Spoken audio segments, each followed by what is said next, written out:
এখানে আমি ছিম আর আলু নিয়েছি। তেল দেব, তেলের মধ্যে পেঁয়াজ রসুন দিয়ে দেব। পেঁয়াজ রসুনটা একটু লাল হয়ে গেলে এটার মধ্যে আমি মশলাগুলো দিয়ে দেব।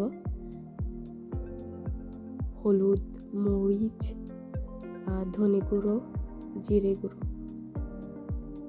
আর লবণ, এগুলোর মধ্যে জল দিয়ে একটু মিশিয়ে তারপর দিয়ে দেব তেলের মধ্যে। তারপর এই মশলাটা একটু হয়ে গেলে যখন তেলটা উপরের দিকে ভেসে উঠবে তখন আমি সবজিগুলো দিয়ে দেব, আলু আর ছিমগুলো দিয়ে দেব। এটাকে ভালো করে কষাতে হবে, না হলে ভালো হবে না সবজিটা। আর এখানে আমি ম্যাশ করা মাছ দিয়ে দিলাম, কাঁটাগুলো ছাড়িয়ে। তারপর এটাকে ভালো করে মিশিয়ে জল দিয়ে দিলাম। জল দেওয়ার পরে এটাকে ভালো করে হতে হবে।